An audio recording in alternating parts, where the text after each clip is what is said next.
The anime opens with a beheading, an execution that requires a high degree of skill, but strangely, something goes wrong.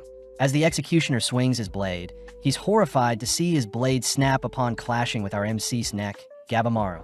Gabimaru is clearly depressed, wondering why he still has to suffer, especially living a life filled with bloodshed. Taken back to his cell, we see Sajiri Yamada, a seaman, profiling Gabimaru, uttering that Gabimaru was born a shinobi in the village of Awagakure, and breaking a blade with his flesh isn't too uncommon for someone from Awagakure. Sajiri asks if Gabimaru can show off some of his ninjutsu, but Gabimaru refuses, eventually taken out to be executed by burning. Gabimaru acknowledges that death by burning is quite tortuous, as the victim is forced to endure pain until the toxic fumes take them out.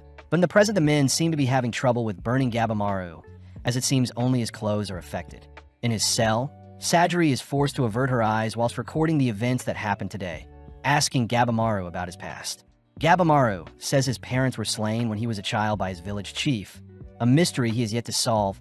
Plus, as a shinobi, Gabimaru had no emotions and hunted as he was told to. Sajiri asks how Gabimaru was captured, hearing that Gabimaru wanted to leave his village, but his fellow shinobi ended up betraying him, something Gabimaru believes the village chief had orchestrated. Up next, Gabimaru is to be executed by bulls, a method where the victim is ripped apart by two mighty bulls. When Gabimaru's execution starts, he subtly pulls back against the bulls, completely ruining his execution, but this makes Sajiri call out Gabimaru for lying, seeing as he clearly has the will to live. Sajiri asks for more information on the reason why Gabimaru wanted to leave his village, and seeing as there is no point in hiding it, Gabimaru reveals that since he was the strongest in his village, the village chief had asked for his daughter, Yui, to marry Gabimaru. Gabimaru was disgusted at how naive Yui was, annoyed that Yui had tried teaching him proper etiquette and manners, and so Gabimaru left the village to get away from her. When Gabimaru had told the village chief of his departure, the village chief had requested Gabimaru take on one final task, but that was when his fellow shinobis had cornered and captured him. Gabimaru says his life isn't as interesting as others had hoped, but as Sajiri heads through town later that night, she is warned by her fellow executioner to be wary of Gabimaru, especially since his alias is Gabimaru the Hollow, a man with no emotions. Apparently, there are rumors of an elixir of life from Shinsenkyo that can grant anyone immortality.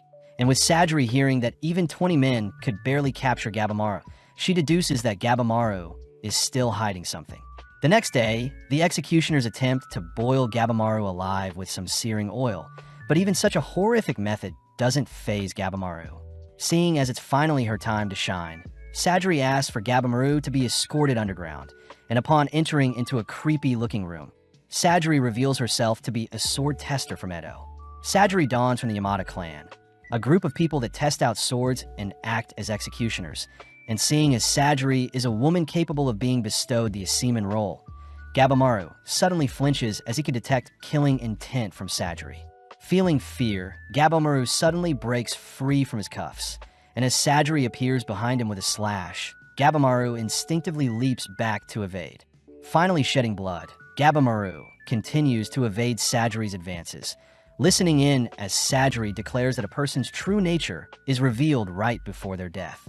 Having pulled together Gabimaru's history, Sajiri declares that Gabimaru still wants to live, especially since he loves his wife. Suddenly hit with a wave of emotions, Gabimaru remembers the fond memories he had with Yui, becoming enraged as he steals a sword only to begin clashing blades with Sajiri. Sajiri presses further by asking why Gabimaru continues to lie to himself. But Gabimaru refuses to listen, flashing back to a time when Yui had pointed out how kind Gabimaru was to her. When Gabimaru had reminded Yui that he had been hollow his entire life, Yui says a hollow man would have never accepted her, especially with such a horrific scar on her face.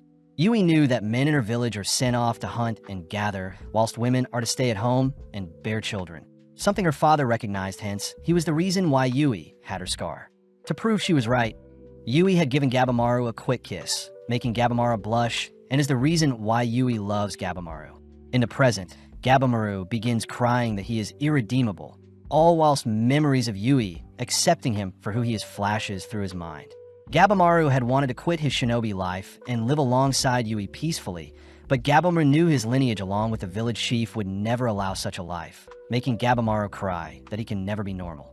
Luckily, Sajiri shows off an official pardon that will grant Gabimaru full immunity to all of his crimes along with full protection moving forward. Before Sajiri can grant such an offer to Gabimaru, she says Gabimaru must first visit Shinsenkyo, a place people consider paradise or heaven, to retrieve something. In the past, travelers had reached Shinsenkyo by traveling southwest beyond the Ryukyu Kingdom, all baffled by the gorgeous and dreamlike scenery, just like the paradise they had envisioned. When the shoguns had heard that the elixir of life could be found on Shinsenkyo, they sent more parties to search for the item. But when the parties returned, strange flowers were seen growing from the men's corpses. Such a tale baffles Gabimaru, but Sajiri says that all sorts of criminals will be sent to the island to search for the elixir, and the one that is successful will be given a free life. To top things off, Sajiri says that the report shows that Yui has hopes that Gabimaru will return one day, having shut herself off from everyone, something that fires Gabimaru up. When the other executioners call out Sajiri for not executing Gabimaru, they all draw their spears ready to slay Gabimaru themselves. But with a single exhale, Gabimaru sets his body ablaze with his ninjutsu. In the blink of an eye, Gabimaru diffuses the situation by taking down the surrounding men, only to agree to help Sajiri track down the elixir of life. Sajiri says they'll first head to Edo, and with Gabimaru agreeing to take on whatever comes his way, he wishes for Yui to wait for the day he reunites with her. In the past, Sajiri's father, Kichiji Yamada Seaman, was once tasked with beheading a convicted storyteller, and with clean precision, Sajiri's father was able to lob off the storyteller's head. Strangely, even though their head was cut off, the storyteller continued to tell a story, a feat Sajiri wishes to replicate. As Sajiri grew up, she began practicing her executions, naturally garnering attention seeing as she was female, but sadly with every person she's slain, Sajiri began to feel more guilty. Aizen Yamada as Seaman had advised Sajiri to not fear her actions, but during her next execution, Sajiri had performed her duties as normal, but Aizen utters that the fear within her is causing Sajiri to give the convicted a painful death. Sajiri has since wondered how she can become more fearless, wondering if there is someone she could execute without feeling any emotions. But in the present day, we see various criminals gathered near the ocean. The announcer first introduces the 11th Taishigun, Tokugawa Nariyoshi, but hearing that name, the gathered criminals begin booing the man. Off to the side, Sajiri notices that Tanio Saikichi, a burglar amongst the crowd, along with Nikimaru the arsonist, Kido Shuken the murderer, plus various other deadly criminals. Silencing the criminals, the announcer says the person who successfully retrieves the elixir of life will be given a life pardon in the form of a certificate, a statement that catches everyone's attention. Sajiri suddenly spots Adachi Matagoro, a criminal that targets women and children for pleasure, someone that makes Sagiri wonder if she would feel guilty putting down. At the same time, we see Gabimaru bored out of his mind, but suddenly Yuzuriha, a fellow criminal, says it's a pleasure to meet Gabimaru, a little disappointed he isn't as big or scary looking as she expected. When the announcer tries telling everyone about what they can expect when heading to Shinsenkyo, the criminals all cry that they're bored, prompting Aoki to ask the criminals to take off their masks, revealing the corpse of their former sergeant who visited the paradise. Aoki says the body of their sergeant is no longer human, and when the sergeant returned there were lumps on their body that sprouted into flowers. Aoki reveals that 60 of their men had also gone missing on their most recent expedition, something that begins to freak out some of the criminals, but Nirugai speaks up, asking if there truly is an elixir of life to be found on the island. Aoki says the criminals are allowed to refuse the offer if they want, prompting a tattooed-looking man to leave the scene, but instantly Aizen takes his life. Aoki declares that each criminal will have a member of the Yamada Asiman clan monitoring them, and if the criminals act up, the Yamada members will be free to put them down. Aoki adds that the criminals won't be able to leave the island by boat if their monitors aren't with them. But to make things worse, Tokugawa orders for the criminals to decide who will board the boats and head to paradise, giving Chobei Aza the cue to eliminate one of his competitors. Seeing as neither Aoki nor any other shogun is against Chobei's actions, the criminals suddenly start a massive brawl, each slaying each other with underhand tactics, all whilst Gabimaru patiently observes everyone. Aoki is weirded out when he sees Tokugawa enjoying the bloodshed before him, and when Tokugawa asks for the criminals, he should be looking forward too. One of the shoguns starts off by pointing out how talented Chobei is, having established a bandit village in the mountains of Io at such a young age. Next is Yuzuriha, who is a kunoichi and was part of the invasion of Sajua Castle. As for Gantetsu Saitamiya, He is well known for his masterful swordplay. Finally is Rokuruda, the giant monster that seems to be unfazed by the surrounding violence. But when the shogun points out that Gabimaru is supposed to be the most deadly of them all, we see that Gabimaru has yet to slay anyone. Following Sajiri, she suddenly hears Aizen calling her out for being afraid, reminding Sajiri that her weaknesses will only handicap her when they arrive on the island. Aizen declares that Sajiri isn't fit to wield a sword, reminding Sajiri of her upbringing as members of the Yamada clan at a very young age are tasked with testing swords, beheading criminals, and making medicine from corpses. Sadly, Sajiri was always bullied by other kids, all mocking her for being the daughter of the so-called neck chopper cannibal Asa.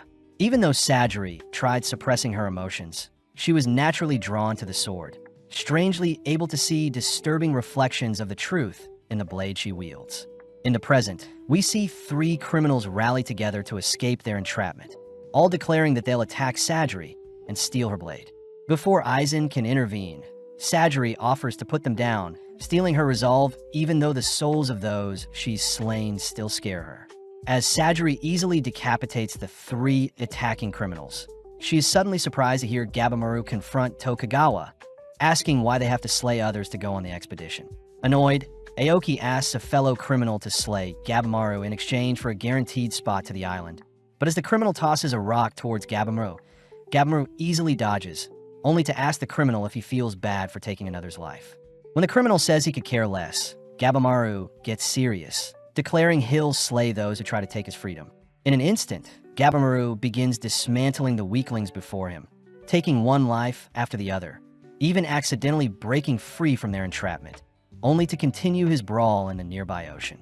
As the blood from the corpses stain Gabimaru and the ocean around him, the onlookers are disturbed by what they see, but Sajiri suddenly realizes what she was missing. Sajiri says she has been afraid to take the lives of others, when she should develop the resolve to shoulder the lives she has taken, just like what Gabimaru has been doing. As Sajiri sheds some tears, she announces that she will be the one to put Gabimaru down, and with that, Aoki announces the 10 participants that will be boarding the ships, starting with Chobi the Bandit King, Gantetsusai, the Sword Dragon, Kain the Hunter, Nurugai of Sanka, Horobu the Killing Prayer, Gabimaru the Hollow, Akajinu the Cannibal Courtesan, Yuzuriha of Keishu, Makaya Moro the Apostate, and Rokuroda the Giant. The next day, the criminals are given their Yamada monitor, only for everyone to board a ship heading straight for Shinsenkyo, Paradise Island.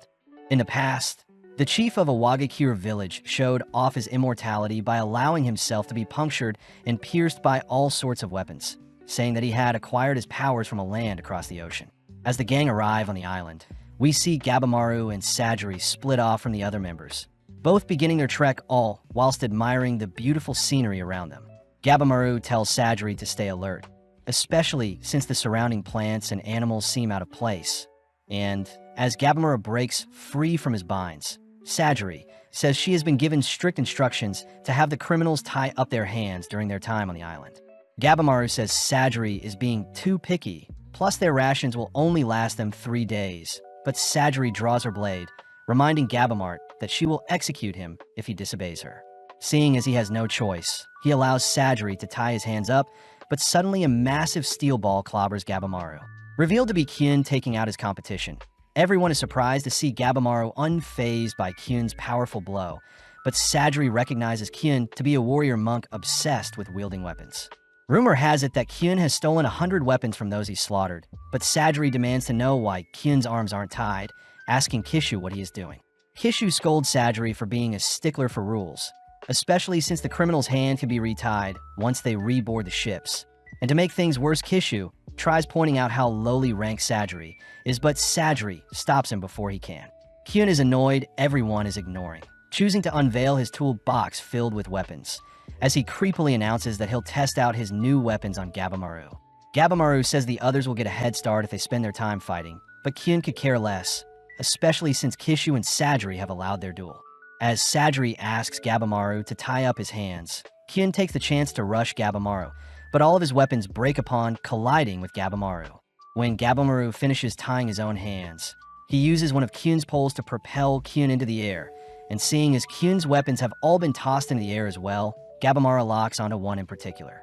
With a single kick, Gabimaru sends one of Kyun's own weapons directly into Kyun's stomach, all watching as Kyun collapses onto the ground. Sadly, Kyun is revealed to have sewn layers of protection into his own skin, surviving Gabamaru's attack, only to get pumped up for their brawl.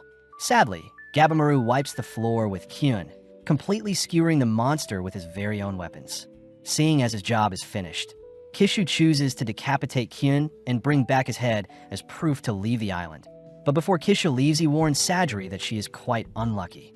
Kishu says the moment they arrived at the island, all the criminals had reverted to their twisted ways to survive, some trying to slay each other, whilst others attempted to befriend each other. Kishu reminds Sajri that the criminals will do whatever they want to survive, confusing Sajri since the criminals should follow the Shogun's rules if they want to be pardoned. But Kishu says surviving is all that matters when they're on this island. Kishu offers to set Sajri free by putting Gabamaru down, but before Kishu can draw his blade, Gabamaru appears before him, declaring he doesn't want to waste time fighting a nobody. As Gabamaru and Sajri prepare to leave, Kishu says he predicts things will change heavily in a few hours, and as we cut to Aizen, we see him busy tying up his boat. Seeing an opening, Rokuroda appears before Aizen, forcing Aizen to draw his blade, but upon seeing his sword shatter upon reaching Rokuroda's skin, Aizen is ultimately eliminated. Next up is Horobu, who is slain by Chobei. As for Akajinu, she is dispatched by Cheyenne, all whilst Yuzuriha and Mikaya have both been slain. Kishu tells Gabamaru that a messenger made contact with a new Iwagakure, and rumor has it that they'll be making their way to the paradise, alerting Gabamaru. As for Sajri, Kishu says that this expedition is most likely a way to elect the next head of their clan. With that final warning, Kishu takes his leave, and with Sajri wondering what type of person Gabamaru truly is, she is suddenly forced to block a strike from Gabamaru's blade. Gabamaru admits he was trying to put down Sajri painlessly, flashing back to the moment when a village chief slaughtered Gabamaru's parents, having asked to leave his village after giving birth to Gabamaru. Gabamaru remembers the chief, instructing Gabamaru to brush aside emotions to avoid being weak. And as Sajri demands to know why Gabamaru has turned on her, Gabamaru says he has to find the elixir before the Iwagakure clan arrive on the island. Gabamaru apologizes since he needs to take down Sajri, seeing as she is burdening him. But strangely, Sajri nor Gabamaru can muster up the courage to take the other's life, both wondering what is wrong with themselves. Flashing back, we see Yui asking Gabamaru to embrace his emotions, especially since courage comes from someone being honest with how they feel. But after meeting Yui, Gabamaru had noticed his emotions getting in the way of his hunting. As Sajri continues to duel Gabamaru, he opts to use his hands to take on Sajri, but his emotions prevent him from dealing the final blow. With each blow, we see Gabamaru pulling his punches, cursing himself for being so weak. Stealing his resolve, he manages to shatter Sajri's blade, but when he attempts to cut her down, Sajri manages to save herself by blocking with her sheath.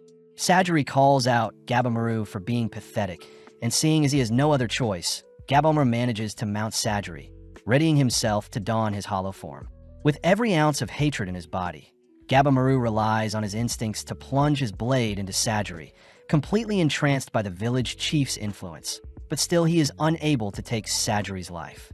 Strangely, memories of Yui sway Gabamaru to drop his blade, but this makes Gabamaru tremble as he fears his emotions will prevent him from reuniting with Yui. Sajri corrects Gabamaru, as she believes Gabamaru has become far more stronger now, especially since he is attempting to change.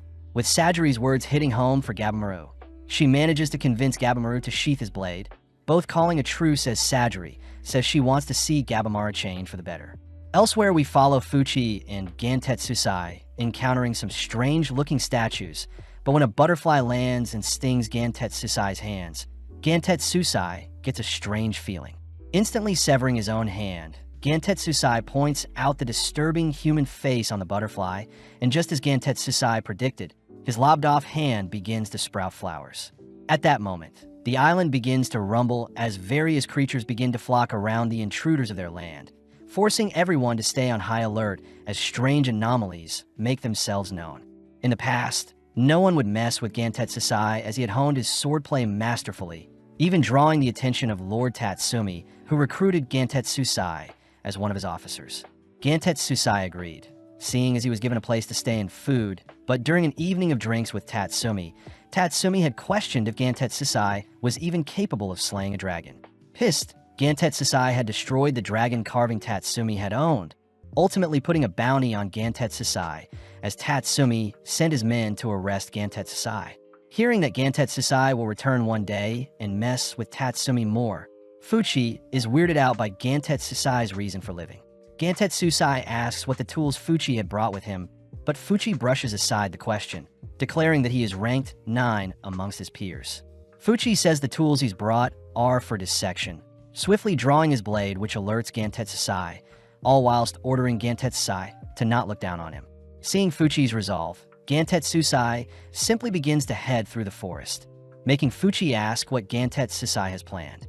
Gantetsu Sai announces that he'll start off by eliminating his competition, something Fuchi had expected, especially since these expeditions are like creating insect poison, with the most poisonous insects surviving till the very end. Back in the present, we see Gabimaru and Sajiri prepare to face off against a fish-looking monster with prayer beads, both weirded out by the island's inhabitants. When the fish sends multiple arms after Gabimaru is forced to evade, landing a lethal kick on the fish's head. Sadly, the monster manages to grab hold of Gabimaru, slamming him onto the ground. Sajiri tries backing Gabimaru up, but Gabimaru orders Sajiri to stay back, reminding her he is basically invincible.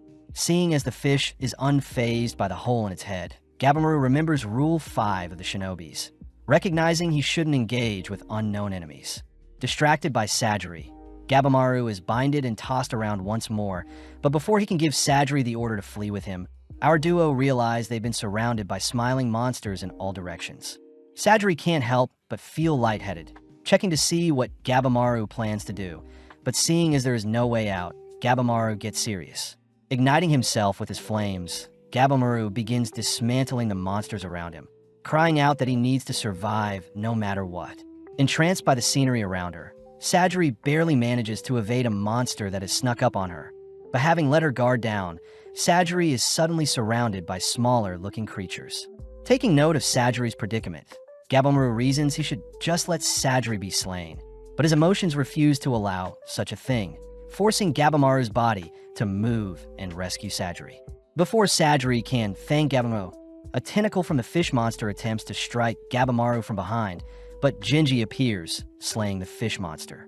Senta and Yuzuriha appear alongside Genji, all impressed. Gabimaru was able to hold off the smiling creatures, but as Gabimaru thanks them for saving him, he asks why Yuzuriha has 2 people monitoring her. Yuzuriha asks Gabimaru to not be so frightened, especially since she is a fellow ninja, and when Yuzuriha tries seducing Gabimaru, Gabimaru instantly avoids her seduction tactics. Yuzuriha says their team of 5 will give them a greater chance at survival, but Sajiri asks why Yuzuriha has 2 people with her. Genji introduces himself as a rank 8 Aseeman, revealing that his original criminal Mikaya was seduced and slain by Yuzuriha, so he reasoned he should help watch over her. Sajiri accuses Genji of being seduced by Yuzuriha, all while Senta introduces himself as the rank 5 amongst their cohort. Seeing as there may be greater monsters to slay, everyone agrees to team up, but when Yuzuriha tries getting all touchy with Gabimaru, he once again pushes her away. Hurt, Yuzuriha manages to trip and pull Gabimaru in close, reminding Gabimaru that only one of them can return with the elixir, therefore they should make the most of their time together. Gabimaru wonders why they should trust Yuzuriha moving forward, but Yuzuriha offers up the intel they've gathered, declaring that the bugs on the island are the most dangerous of them all. Apparently, the human-faced bugs can poison people whilst causing them to hallucinate, something Yuzuriha found out when she used Mikaya as a test subject. As for the centipedes and other creatures, they're basically harmless, another revelation thanks to Mikaya. To top things off, Yuzuriha had played dead to lure and slay Mikaya. Sena adds that most of the statues on the island are a mix of Buddhist and Taoist designs. Strange since both religions are quite different, and seeing as there's more information they'll need to gather, Yuzuriha promises to disclose anything she knows. Gabimaru demands to know why Yuzuriha is so desperate to cooperate with them. Hearing that Yuzuriha has a younger sister with an incurable disease, and in order to provide for her sister, Yuzuriha became a shinobi and joined a prestigious clan. Immediately, Gabimaru calls Yuzuriha out for fabricating her past, something Yuzuriha admits is true, as she says she simply doesn't want to die young. Realizing how strange Yuzuriha is, Gabimaru demands to know what she did to Mikaya, but Yuzuriha refuses to disclose the experiments she performed on the poor soul. Gabimaru says he'll need to keep an eye on Yuzuriha, But as the gang discuss their next course of action, we see Sadri off to the side questioning how she can help the team. Feeling strange and lightheaded, Sadri suddenly collapses, only for us to cut to Toma, who is an outsider that was acknowledged by the Yamada clan for his exceptional swordplay. Aizen said Toma needed to execute someone to be an official member of their clan, ultimately allowing Toma to request that Chobei be the person he executed, revealing that Chobei is actually Toma's big brother. When Toma had told Chobei he only needed to retrieve the elixir to be pardoned for life, Chobei immediately accepted, cutting to the present day, where Chobei is seen manically tearing through the statue like monsters. Toma highly respects his big brother, even praising him for staying strong when the lord they served in the Edo castle became corrupt. To make things worse, their mother had passed due to their poverty, and their father was executed alongside the corrupt lord. Luckily, Chobei was a smart boy, having one day been captured alongside Toma by some bandits. But instantly Chobei was able to charm his way into working with the bandits. Over time, Chobei was caught, but even still Chobei had sacrificed himself so Toma could live a good life and return to rescue him. Seeing the unlimited swarm of monsters approaching them, Chobei instructs Toma to flee with him. And as our brotherly duo duck and weave past the creatures, Toma ends up getting caught. Sadly, Chobei leaves Toma to fend for himself, something Toma doesn't fault Chobei for doing as he makes his final stand. But surprisingly, Chobei returns to help, having retrieved a bigger axe from a monster's corpse. As a soul projectile scrapes Chobei, the duo suddenly spot even more horrific monsters surrounding them, freaking Toma out when the monsters begin to speak. Chobei says he's had enough of the creatures rambling, choosing to go berserk as he enters into a frenzied state, only to carve up the monsters. Toma remembers that his big brother will always be a beacon of hope for him, both agreeing to slay everyone else and claim the elixir for themselves. But Toma wonders how they'll be able to fend off their other competitors. In her dreams, Sadri can only picture her father's disappointed face, but luckily, she awakens to see Genji watching over her. Genji says they've taken shelter in a cave and that Sadri shouldn't move since she is still recovering from the butterfly's poison. But she ignores Genji's advice, choosing to peep her head outside. Surprisingly, the other three are quite nonchalant, with Gabimaru making dinner, Sita mending the team's clothing, and Yuzuriha lazing around. Seeing as Sadri has awoken, Sita says they can continue their journey whilst they discuss their next course of action. And when Gabimaru shows off the food he had mashed together using the surrounding plants and seeds, Yuzuriha can't help but be disgusted. Regardless, Gabimaru says he had scouted the island whilst foraging, declaring that no location stood out to him. Yuzuriha asks if Gabimaru would be able to guess where the elixir is, but Gabimaru lies and says he only has the sketch of the elixir given to them to go on. Gabimaru adds that the plants are mainly combinations of ones found on the mainland, and seeing as they're near Ryukyu, there could be flowers that Gabimaru has never seen before. Strangely, Gabimaru reveals that some of the plants around them resembled the people that were previously sent to the island, a horrifying realization that makes Yuzuriha ask if Gabimaru fed them the corpses of their predecessors. Gabimaru says he didn't, but wonders if the mandarin plant he found could be the elixir. Sadly, Senta says the original idea of the elixir came from their interpretations, so their best bet would be to figure out what created the stone statues first.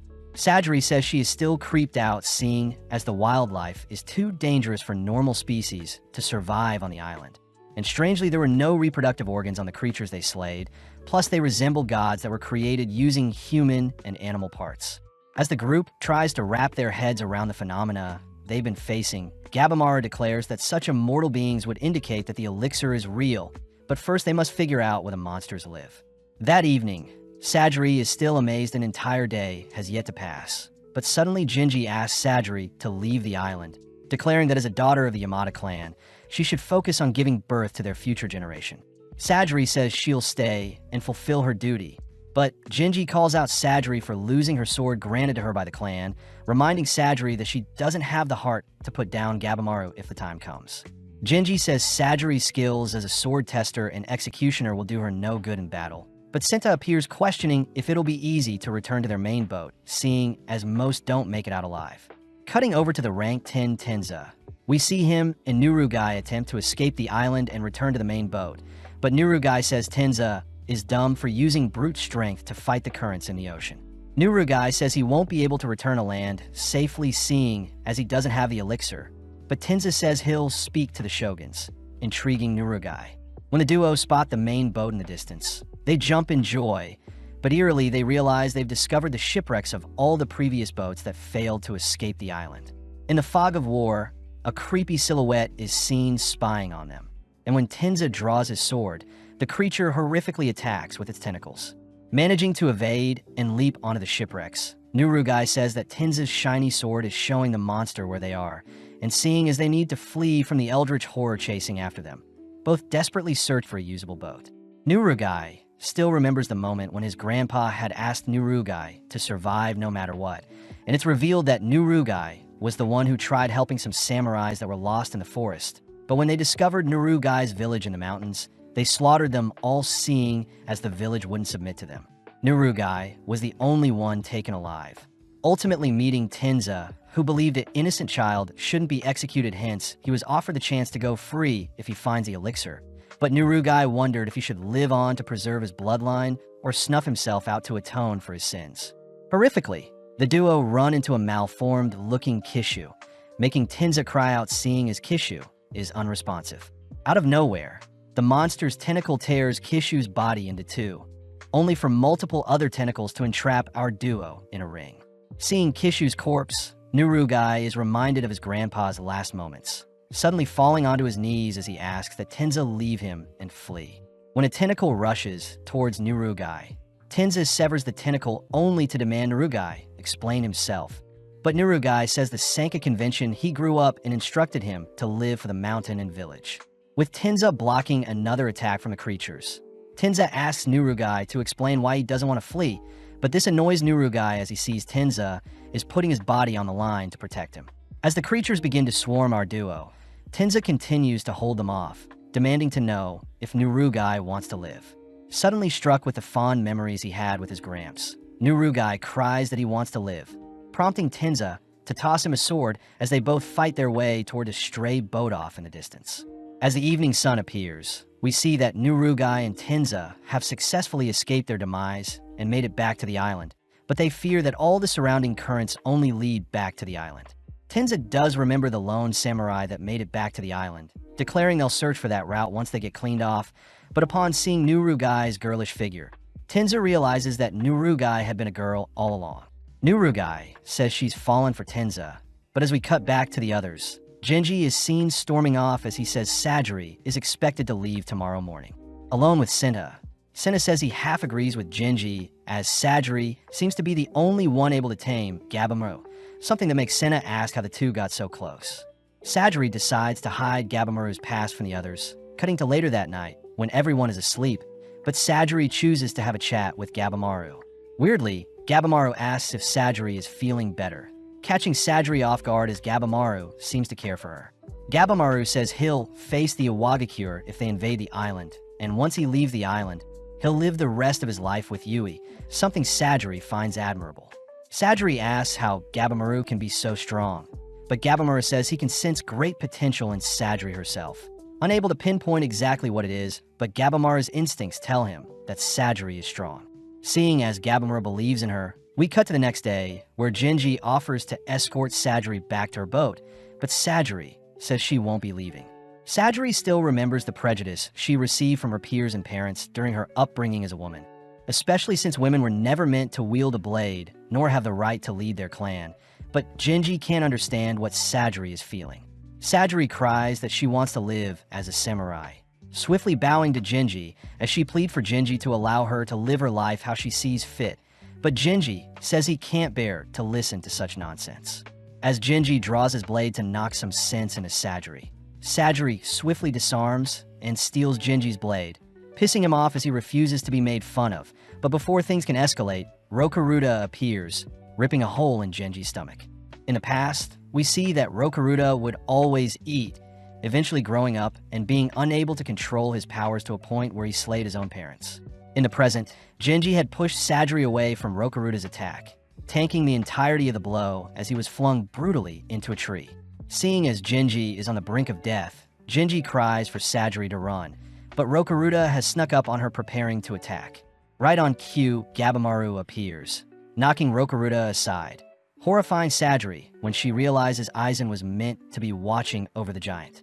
Seeing as Rokuruda is clearly agitated and unharmed, Gabimaru declares he'll have to take the bout seriously. And seeing as Shinobi Rule 9 is accurately analyzing enemies' abilities, Gabimaru says he'll test to see what Rokuruda is capable of. In a mere second, Rokuruda rips a tree out from the ground, nonchalantly launching it towards Gabimaru. And as he evades, he cries for Sajiri to get to safety and leave Genji's body.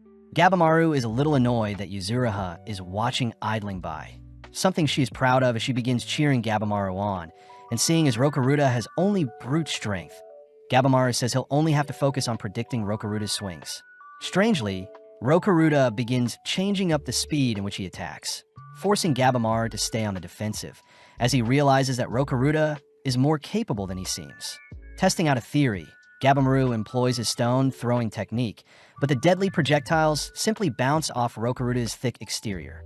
Seeing as Gabimaru's other ninjutsus are basically useless against such a formidable opponent, we cut to Sajiri, who desperately tries to stop Genji's bleeding, but Genji says it's too late.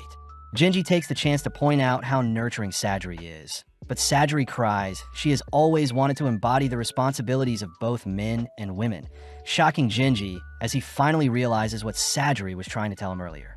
Genji chooses to give Sajiri his blade, an item that is meant to represent a warrior's soul, and seeing as Rokuruda probably slayed Aizen, Sajiri must be the one to take the giant down.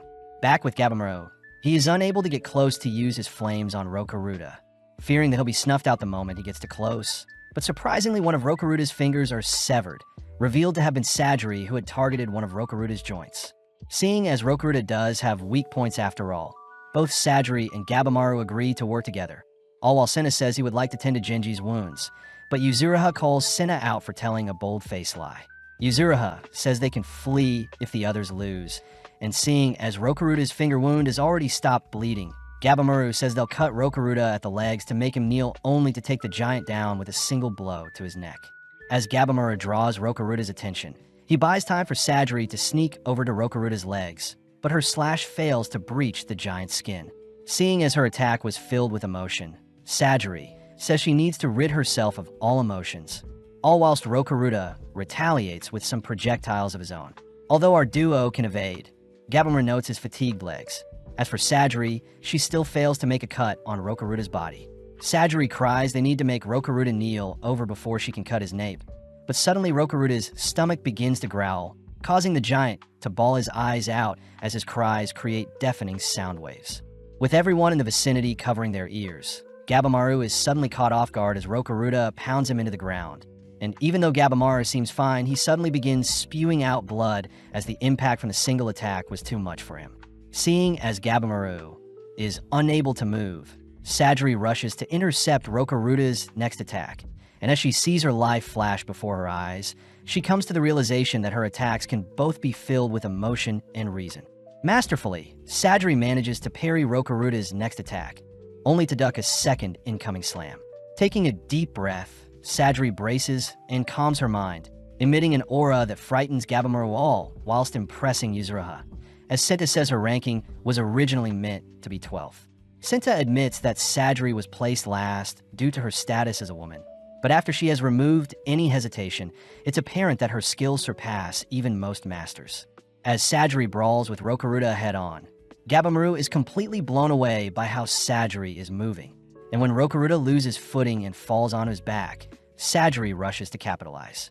Sadly, Rokuruda leaps away before Sajiri can slice his neck, but seeing as Gabimaru is back online, Gabimaru says they'll need to employ a high-risk tactic to take down the giant. Stepping up, Gabimaru sets his heart ablaze, only to begin infusing each of his attacks with his purgatory flames. Kicking various flaming rocks, swinging a fiery tree, and even blowing a breath of flame towards the giant, Gabimaru begins to set the surrounding area on fire. Having realized what Gabimaru was planning, Yuzuriha and Sennet are seen fleeing the scene, all whilst Gabimaru's flames spread rapidly throughout the island. Yuzuriha had realized that the smoke from the flames would ultimately rise up and begin suffocating Rokuruda due to his tall stature, and seeing as they'll be able to outlast the giant by keeping low to the ground, our duo watches as Rokuruda coughs and cries out in agony. Giving in, Rokuruda finally collapses to his knees, squirming and gasping for air, but this gives Sajiri the perfect chance to cut his neck. When Rokuruda tries attacking Sajiri, Gabamaru blocks and pins Rokuruda to the ground, allowing Sajiri to calm herself and perfectly decapitate the giant. As Rokuruda's life flashes before his eyes, we learn that Rokuruda was actually cursed by extreme hunger, something that led him to be alone his entire life. As a last act of sympathy, Sajiri graciously asks Rokuruda to sleep for eternity, but Gabamaru is more concerned about the vicious flames encasing them. Seeing as they must flee the scene, Gabamaru leads the way for Sajiri, and seeing as both Genji and Aizen have passed, Sajiri promises to live and carry on their legacies. Not even a few minutes later, our duo hide from the statue monsters that seem to be heading over to the fire they created, strange seeing as animals normally avoid danger at all costs. Gabamaru says they have no choice but to continue deeper to where the monsters just came from, and seeing as they need to find the elixir as soon as possible, both Gabamaru and Sajiri begin bolting in the same direction. Coincidentally, they meet up with Yuzuriha and Senta, who seem to be mindlessly staring off into the distance. And when Gabamaru and Sajiri join them, they all become speechless upon discovering a village on the island. Cutting over to Chobei, he is seen drinking the blood of the monsters he's slain, all whilst Toma explains the possibility of hermits and outcasts that may live on the island. Suddenly, Chobei detects some movement off in the distance, and when our brothers head over to inspect the sound of the noise, they're horrified to see two seductive-looking beings embracing each other. Taofar and Ju-Far glare at the brothers when they realize they're being watched, both suddenly speaking as they demand to know how humans have made it to their location. But before Tao can invite the brothers to join them, Ju declares they will eradicate the brothers. Back with Gabamaru, he says they need to figure out if the inhabitants of the village are their enemies, all whilst a mysterious figure listens in on their conversation. Immediately, Gabamaru turns to face the figure, prompting the figure to run off, but Gabamaru sprints after them. Pulling off their hood, Gabamaru lays eyes on a child, but out of nowhere a bonsai-looking monster attacks Gabamaru, buying the girl enough time to flee the scene. Gabamaru cries that the girl may be their only hope at learning more about the island, choosing to leap towards the tree monster, only to kick it towards the others as he continues after the girl. Sajiri chooses to run after Gabamaru, leaving Senta and Yuzuriha to deal with the tree creature. And seeing as it's her time to shine, Yuzuriha tosses away Senta's glasses, only to gulp down a liquid that makes her pores ooze out a strange substance. With Gabamaru hot on the girl's tracks, he manages to catch up to her, noting how familiar she is when navigating the island. When the girl tries striking Gabamaru, he nonchalantly catches her hand, but surprisingly, she manages to flip and restrain Gabamaru, something extraordinary for her size. Sajiri tries calling out to the girl, reassuring her that they mean no harm, and when the girl stops to face Sajiri, she is revealed to have charged up a punch. As the little girl swings her mighty fist, Gabamaru swiftly intercepts the blow, but he still receives the impact from the punch, an abnormal occurrence similar to the strength Rokuruda exhibited. Having barely been able to keep conscious, Gabamaru is pissed that the little girl is giving them so much trouble, choosing to retrieve some vines only to bind and string the girl up. Funnily enough, Gabamaru's cold glare causes the girl to cry, allowing Sajiri to step in and nurture her. As Yuzuriha comes to fetch her duo, she reports that she was able to take down the tree monster, and as the gang waits for the girl to warm up to them, Huko the tree monster suddenly asks for Mei to be returned to them. Huko promises to take them to their village and feed them, and seeing as their village has a bath, our gang gladly follow Huko back to its village. Although skeptical, Gabamaru says this may lead to more information on the elixir, and upon reaching the abandoned, mist-looking village, Huko says they'll show off their home to the gang. Strangely, Huko says their village was very different 1,000 years ago, shocking the gang to see such antique-looking items in Huko's home. As Mei wakes up, Yuzuriha demands to take a bath first, completely melting away her sorrows as she indulges in a hot, steamy bath. Gabamaru is annoyed they're taking a break, but Sajiri seems to have been swayed by the hot bath as well, gladly joining Yuzuriha as she feels guilty for taking a break while still on the job. As Mei hands a girl some towels, we cut over to Senta, who yearns to take a sip of water, but Gabamaru says they need to be careful.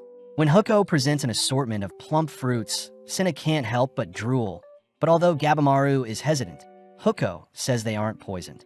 Gabamaru asks how Huko knows Mei, but Huko refuses to answer, and before Gabamaru can ask about the location of the elixir, the entire gang sits down to enjoy a meal like a family. Huko starts by revealing that the land they're on is called Kotaku, and it's a location that Huko has lived on all their lives. Gabimaru asks if the elixir truly exists, something Huko confirms as it is commonly known as Tan on the island, but Gabimaru demands to know where they can find it. Huko starts by explaining that the island is comprised of 3 regions, an outer region comprised of shore and woods known as Aishu, the middle section where their current village is located called Hojo, and finally the inner section filled with mist called Horai, and is also where they'll be able to locate the elixir. Gabimaru gets quite excited seeing as he'll get to reunite with Yui, but he is still skeptical, asking Huko if he can provide any proof. Huko says the immortal Tensins are beings that can never perish or age, and they're the primary proof that the elixir exists. And as we follow the brothers, they're seen helplessly fighting off against Ju, one of the Tensin. Huko says the monsters they fought prior are known as Sashins, whereas the Tensin are completely on another level, a disturbing fact since the Tensin won't allow any humans to leave the island. With Ju slaughtering Chobe and Toma, we see Gabimaru demand to know more about the Tensin. But Huko says they're beings that can command the Sashin and punish the guilty, and by turning the corpses of the people they slay into flowers, the Tensin can create more elixir. With Toma and Chobe being tossed into a pit filled with deformed humans, he desperately tries to free Chobe from being wrapped up in roots, all whilst Huko shows off the regenerative blessing he received from the elixir. When Gabimaru tries interrogating Mei, Sajiri and Yuzuriha scold him for doing something so inhumane, cutting to later that day, where Gabimaru is heading to take a bath. Gabimaru is weirded out seeing as Sajiri still needs to monitor him, but the duo are still unable to wrap their heads around the concept of the immortal Tensins, especially since Senna had pointed out that most of the concepts on the island are foreign Taoist terms. Regardless, Gabimaru says he needs to clean off first, but upon entering the bathhouse, they realize Mei is already inside. Gabimaru could care less seeing as people of all ages and genders would bathe together in his village. But when Sajiri inspects Mei's body, she is saddened to see both Gabimaru and Mei's bodies in rough shape. Taking charge, Sajiri says Gabimaru will need to scrub his body first, only to turn to Mei, suddenly applying a mix of oil and ash to help clean out her hair. Although Gabimaru doesn't like the idea of taking breaks, he still remembers a time when Yui would help him wash his back, all whilst telling Gabimaru to relax when he can, that way he'll be ready when he needs to fight. Gabimaru also remembers how his wife would conceal her face scar with her hair, something he had asked Yui to stop doing, especially since such trivial things don't bother him, and such a declaration meant a lot to Yui. In the present, Gabimaru asks Mei to be proud of the scar she's received as well, something that ultimately makes Mei warm up to Gabimaru, as he actually doesn't seem that scary of a man. Following a younger-looking Tenza, he was born into poverty and always considered trash by those who walked past him on the streets. Tenza had to steal in order to live, seeing as his parents didn't care for him, and one day whilst walking down the street, he had bumped into some samurais. When the samurais had tried teaching Tenza a lesson, Tenza ended up brutally beating them up, but on that fateful day, Tenza met Cheyenne. In the present, Tenza and Nurugai are seen circling the island coast in hopes for a way out, but Nurugai says such a plan will only tire them out. Tenza says they can't fight the monsters in the forest, seeing as Nurugai is a girl. But as Nurugai cries that she wants to marry Tenza no matter what, they suddenly spot Zhu Jin appear beside them. Tenza wonders where Zhu came from, but Zhu strangely transforms from a female to male, all whilst angrily demanding to know who slayed the Shashins in the forest. Before our duo can flee, Zhu blinks in front of Tenza, successfully blowing Tenza back with an empowered fist. Nurugai tries running over to Tenza, but Zhu cuts her off, attempting to snuff her out as well, but Nurugai evades with several flips. Zhu is impressed by Nurugai's movements, but as Zhu calmly marches over to our duo, Tenza takes a chance to blind Zhu with a slash to their face. Horrifically, Zhu regenerates their wounds, making Tenza suggest they flee. Tenza starts off by dashing towards Zhu, instantly carving and slashing at Zhu's limbs, something that buys him enough time to flee with Nurugai into the forest. Sadly, Zhu manages to catch up to them all while showing off their half-plant and human body, and before Zhu can pay them back, a lone sword flies through the air, decapitating Zhu. Cheyenne appears, ordering our duo to run, and when Nurugai asks who Cheyenne is, Tenza reveals that Cheyenne is his master, and interestingly enough, Cheyenne is blind and navigates using his other senses. Having made it a safe distance away, Tenza introduces Cheyenne as a rank 4 swordsman amongst their peers, but before Tenza can say any more, Cheyenne scolds Tenza for not going for Zhu's head and legs. Cheyenne is glad to see Tenza is safe, revealing that when he tried leaving the island, Cheyenne couldn't find any safe currents that would get him away from the island. Cheyenne admits that there was a single current he found that led to safety, but a strange presence seemed to be guarding it, exciting Tenza as the three of them could possibly leave if they worked together. First things first, Cheyenne raises his blade to Nirugai, demanding to know why Tenza is working together with a criminal, especially since Cheyenne had executed his own criminal when she disobeyed orders and tried seducing him. Cheyenne reminds Tenza that they can't pick and choose who are deemed criminals, as it's ultimately their clan that decides, and they as executioners must follow the rules regardless of their beliefs. Tenza cries that Cheyenne is a hypocrite as he took Tenza in and trained him even though he was a criminal as well, and when Tenza cries that he wants to give Nirugai the same chance Cheyenne gave to him, Cheyenne can't help but praise how much Tenza has grown. Cheyenne agrees to allow Nirugai to tag along, surprising everyone when Cheyenne says he knows Nirugai is a girl. But before the gang can discuss what they'll do to avoid encounters with Zhu, Zhu mysteriously appears behind Tenza. Cheyenne swiftly tackles Tenza and Nirugai away, revealed to have received an almost lethal blow from Zhu. But as Tenza tries cutting off Zhu's limb once more, Zhu declares they've already adapted to Tenza's techniques, all whilst evading his slashes. Zhu says the humans will be needed to make more tan, freaking out Tenza as he declares he'll need to slay the monster before him now, taking a breath only to unveil his ultimate technique. Although Cheyenne tries calling for Tenza to stop, Tenza chooses to rush forth, sending out a flurry of slashes towards the monster. Sadly, Zhu easily evades each slash, retaliating with a single flick that punctures several holes into Tenza's body. In the past, Tenza had asked Cheyenne why he took him in and trained him, hearing Cheyenne utter that their job is to take lives, so it's natural that he wanted to help people in his spare time. Tenza found it hard to learn the way of the sword and adopt the practices of normal samurai, something Cheyenne didn't expect Tenza to accept anyway. But Cheyenne says Tenza has great potential and he needs to be ready to protect those he cares about in the future. Stiffening up, Tenza cries that he doesn't want such responsibilities put on him, declaring that he wants to leave and live out a normal life. Understanding Tenza's pleas, Cheyenne says if Tenza can land a blow on him anytime in the future, Tenza is allowed to leave as he pleases. The next morning, Tenza is seen attempting to sneak away from the dojo, but is caught by Aizen, who asks Tenza to accompany him for a morning walk. Aizen could care less if Tenza leaves or not, but as they stroll through a graveyard, Aizen shows off the grave of Cheyenne's former student. Aizen says the student's name was Tez Shin, a rebel just like Tenza, and sadly at the time Tez Shin wasn't given enough attention, so he left the dojo. Although things were calm for a time, Cheyenne was one day tasked with an execution, but when he prepared to execute the criminal he was assigned, Cheyenne had realized it was Tez Shin, his student. Aizen says Cheyenne was forced to follow through and put down his student, a sad end to Teshin's life as Tez Shin had returned to being a criminal when he left the dojo, and Tenza is meant to be Cheyenne's attempt at righting his wrongs. Later that day, Cheyenne was surprised to hear that Tenza wanted to spar him, both spending the rest of the day dueling each other as Tenza eventually grew quite close to Cheyenne. In the present, Tenza collapses to his knees, barely able to feel his fingers as the pain from his chest is making his vision go blurry. Tenza realizes that they'll all be slain if he falls, so as Tenza steals his resolve, he pushes himself forward to buy the others time. Punch after punch, Tenza manages to mount and pummel Zhu into the ground, but with a demonic-looking grin, Zhu blows another hole into Tenza's stomach. Seeing as Cheyenne is ready to avenge him, Tenza desperately cries for Cheyenne and Nirugai to flee, and when Cheyenne finally understands what he must do, Cheyenne chooses to run away with Nirugai, all whilst Tenza continues to stall Zhu. Completely defeated, Tenza wonders how great his life could have been if he got the chance to raise students of his own. But with Cheyenne and Nirugai escaping the scene, Nirugai demands to know what Cheyenne left a student.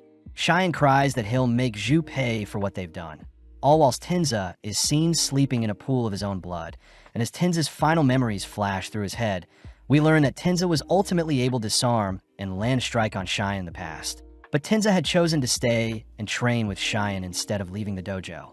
Back in the village, we see Cinta stressed out, even after reading all the books they found left behind. That night, whilst the girls sleep, we see Gabamaru and Cinta on lookout duty, but when Cinta falls asleep, Gabimaru gets impatient, choosing to head towards the center of the island alone.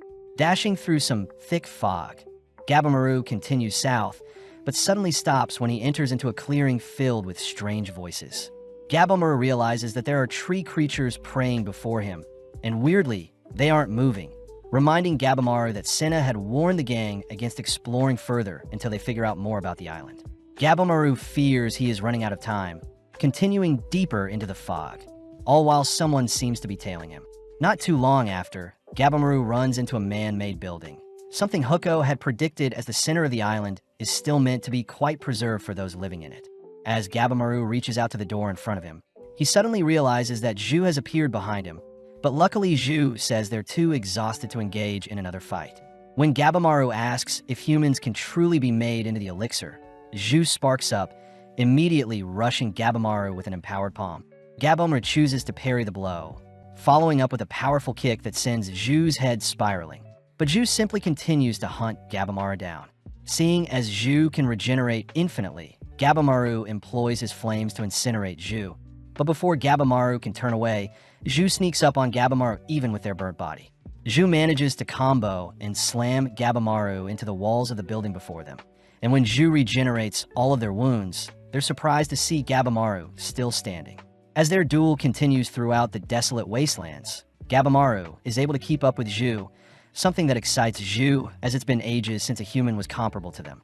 With Zhu refusing to answer any of Gabimaru's questions, Gabimaru begins to grow tired, desperately racking his brain for a solution to outwit the being before him. Whilst attacking Zhu, Gabimaru strangely mimics Zhu's technique from earlier, managing to empower a kick that does a decent amount of damage to Zhu. Zhu realizes that Gabimaru himself doesn't know what he is capable of, and seeing as he can't let Gabimaru get the better of them, Zhu unveils a hidden technique, suddenly striking Gabimaru with an invisible projectile. The sheer impact of the projectile sends Gabimaru to his knees, and when Zhu begins firing hundreds of similar strikes at Gabimaru, Gabimaru cries that such a power is similar to Maze. Gabimaru desperately tries to leave the blast zone, but Zhu manages to clobber Gabimaru with a lethal blow, a strike that blurs Gabimaru's vision. Envisioning Yui cheering for him, Gabimaru musters all his strength and begins rushing towards the eye of the storm, only to begin exchanging blows with Zhu. Gabimaru declares he'll destroy Zhu faster than they can recover, successfully knocking Zhu down only to demand to know where the elixir is. Creepily, Zhu smirks, beginning to call forth several flowers to begin encasing their body. In mere moments, Zhu has morphed into a disturbing amalgamation of flower and monster, swiftly letting out a surge of electricity that ruptures the surrounding area. With a roar, Zhu clears the dust cloud formed from the explosion, but Gabimaru is still standing. When Gabimaru tries leaping in for a kick, Zhu simply blocks only to electrocute Gabimaru once more, sending Gabimaru clinging to whatever remaining life he has left. Gabimaru tries activating his flames to deal with Zhu, but his body screams out in agony, allowing Zhu to bombard Gabimaru with strikes all whilst he begins to lose consciousness. Waking up, Gabimaru notices Yui beside him, glad to see that everything was a dream. When Yui tries serving Gabimaru some tea, he apologizes to Yui, declaring that he may not be able to make it home after all. In the present, Zhu has restrained Gabimaru and is preparing to tear him apart, but surprisingly Gabimaru is still able to cut Zhu up. Remembering Rule 20, Gabimaru declares he'll muster up all of his strength and take down Zhu before he kicks the bucket, reflexively setting his heart ablaze as he attempts to burn Zhu up. Sadly, Zhu simply drops Gabimaru, allowing his flames to die out, only to charge up another electric shock to end Gabimaru. Right on cue, Mei appears, choosing to protect Gabimaru by erecting a barrier only to flee the scene having leapt off the nearby cliff. Choosing not to pursue them, Zhu is clearly annoyed that Mei rescued a human. But as the sun begins to rise the next day, we see Sajiri disappointed that Senta had let Gabimaru flee. Senta deeply apologizes, suggesting they go search for Gabimaru. But Yuzuriha says it would be foolish, as it'll be quite hard navigating the thick fog in Horai. Luckily, Huko offers to join them, uttering that Mei may have gone after Gabimaru. Setting out straight away, Huko leads the way, all whilst Yuzuriha asks Huko to disclose more on these mysterious Tensen, especially since they may run into them soon. Huko says that the Tensen are 7 hermits, beings that are capable of changing their genders as they see fit. And as we cut to the Tensens, they're seen chatting away the day, only for Rain to appear, asking everyone to make their reports. The Tensins all report that peculiar humans have arrived on their island, and when they hear that many Sashins have been slain, Zhu blames Zhu for not keeping a closer watch on the humans. Zhu states that Zhu is very incompetent, suddenly blowing their head off as they hear Zhu was using too much Tao and even had to undergo their Kishikai transformation to survive. Rain orders everyone to settle down and not harm each other, seeing as their family. And when Rain asks if Zhu had dealt with the brothers properly, Zhu confirms that the brothers were dumped into the pit whilst barely alive. Rain tells the others not to underestimate this batch of humans, asking if Zhu had dealt with Gabimaru, but Zhu lies and says they did. To end their gathering, Rain pours each of the 7 members a cup of a strange liquid, and upon downing the drink, Zhu's wounds are all healed. Back with the gang, Huko says that there was originally a single hermit that became a god and split their being into several parts, and it is those 7 beings that govern the island. The gang are even more surprised to hear that Huko used to be human as well, but sadly the humans, after some time, transform into tree creatures. Hence the praying tree statues in the clearing Gabimaru encountered. Huko says his family had all transformed before him, and tragically his daughter was the first to transform. So all Huko can do now is hope that him and his family souls are allowed into Horai, as it's ultimately the Tensin gods that decide whose soul can truly rest in the center of the island. Cutting over to Gabimaru, we see that he has managed to survive the fall thanks to Mei, but Gabimaru gets pumped seeing as Zhu seemed to be someone he could slay. Before Gabimaru can think of what to do next, Fuchi and Gantetsusai appear, intriguing Gantetsusai as he wants to slay Gabimaru. As Gantetsusai begins to assess Gabimaru's condition, he's impressed that Gabimaru is still breathing, declaring it won't be easy to defeat Gabimaru. Firing back, Gabimaru notices that one of Gantetsusai's arms is missing, declaring that he'll use that weakness to take down Gantetsusai with him. Before the boys can take each other's lives, Fuchi interjects, telling Gantetsusai that they need to extract information from Gabimaru, especially where Sajiri is along with the little girl behind Gabimaru. Gabimaru realizes it'll be a 2-on-1, but remembering that he needs allies to take on Zhu, Gabimaru swallows his pride and begs his enemies to assist him. Intrigued, Gantetsusai draws his blade ready to sever Gabimaru's neck, but Gantetsusai stops himself upon seeing Gabimaru not move.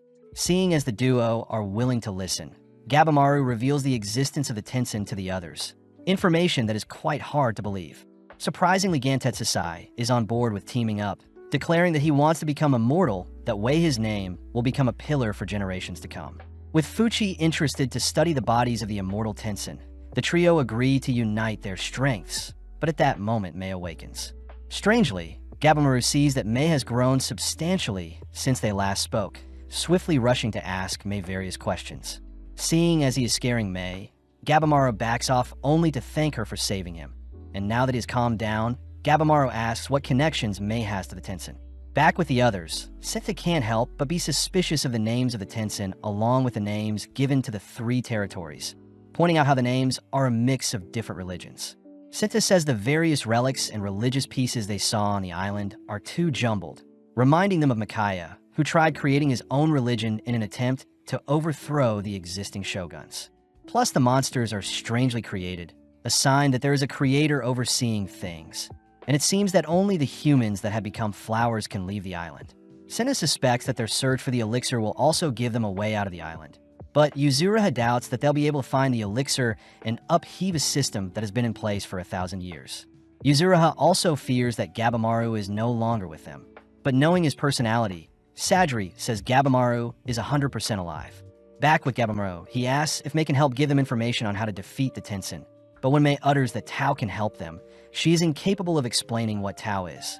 Gantetsusai suspects that Tao is a form of martial arts. And as we follow the others, Huko explains that Tao is power that flows through all living things, and the Tensin are masters of Tao. Following Nurugai, we see her attempt to land a blow on Cheyenne from behind, but mystically Cheyenne blocks and disarms Nurugai. Cheyenne refuses to take Nurugai as a student, seeing as all of his students have passed, but Nurugai cries that she can't bear to see her loved ones perish, something that resonates with Cheyenne. Cheyenne starts off by revealing the existence of waves flowing around their bodies, a feature Cheyenne uses to help him navigate the world. Cheyenne's explanation of waves is actually the same explanation for Tao, and to use Tao, A person must balance their state of mind, just like yin and yang. Huko says that Tao can grant a user immense strength and increase one's durability, something Sadri has noticed before. But as we follow Cheyenne, we see he has had a change of heart. As Cheyenne begins teaching New Rugai the basics of how to wield a sword, New Rugai suddenly notices several Sashins sneaking up on Cheyenne, but before New Rugai can say anything, Cheyenne begins slaying them all whilst continuing to teach New Rugai how to use a sword. Cheyenne reminds New Rugai that she'll have to keep up with him, something that fires her up as she brandishes her blade alongside Cheyenne, all while several Sashins surround Gabimaru and his group. Gabimaru is annoyed they don't have more time to chat, but Gantetsusai takes the lead by cutting down a few of the Sashins with his blade, declaring that they'll learn how to use Tao whilst they face the swarm ahead of them. With Gantetsusai giving Mei a ride on his shoulders, Gabimaru suddenly detects a strange presence past the swarm, wondering who is hiding in the far back. Elsewhere, we see Tao and Mu embracing each other, all whilst Tao praises Mu for creating the pit that can harvest more elixir for them. Mu proudly declares that people thrown into the pit will eventually become flowers, but the people need to be alive, but weakened so they can't escape, plus the existing corpses will help restrain anyone from leaving. Surprisingly, we see Chobei dragging his body out of the pit whilst Toma clings to his back, both managing to escape the pit alive. Toma had suggested they flee the island, but Chobei says they won't leave until they take down Ju and Tao, especially since he has figured out one of the Tensen's weaknesses. Chobei says when he split Ju in half, it was Ju's lower half that regenerated, not the top half. And seeing as the Tensen resemble plants, Chobei suspects that the Tensen's roots, or lower half, is the source of their power. Toma is once again amazed by how observant his brother is, getting disgusted when Chobei retrieves a human arm from the pit to feast on, but suddenly a tentacle-looking dosher appears, casually greeting the brothers. As the boys leap back, they hear that the dosher is simply here to investigate as per the Tensen's orders, and it seems that the centipede dosher is currently monitoring Gabimaru and his party. Dosher says that unlike the Sashins that lack intelligence, they're doshers, beings that act as right-hand assistants to the Tensen. Dosher asks the brothers to simply submit themselves, but this pisses Chobei off as he propels towards Dosher with a kick, but Dosher dodges only to land a flush punch on Chobei. Chobei retaliates by ripping out Dosher's lead arm, impressing Dosher as he wonders if Chobei is using Tao, and seeing as the brothers aren't backing down, Dosher regenerates his arm only to call for Sashins to attack them. Chobei asks Toma to take out the weaklings, an order Toma gladly fulfills as he cuts down the small fries, leaving Chobei to brawl with Dosher. Dosher says the Tao flowing through Chobei's body would indicate that he is tired, combined with his regenerative abilities. Dosher says they'll wipe the floor with Chobei. Waiting for the right time, Dosher uses Chobei's irregular Tao flow to attack Chobei's blind spot, an attack that instantly drops Chobei. Horrified to see his big brother defeated, Toma attempts to rush to his side, but is blocked off by the Sashins. Dosher says they'll return Chobei to the pit whilst he is still breathing, but reflexively Chobei awakens and rips out Dosher's throat. Chobei reminds Toma that he can't be easily defeated, but seeing Chobei still alive freaks Dosher out as he wonders if Chobei had merged with the beings in the pit. Chobei asks what was the strange thing he detected from Dosher earlier, surprising Dosher as it seems Chobei is able to make sense of Tao, and even more strangely Chobei's Tao flow seems to be more dense than before. Seeing as he can't let a monster run rampant, Dosher begins firing some invisible projectiles at Chobei, choosing to dash and close for some hand-to-hand combat.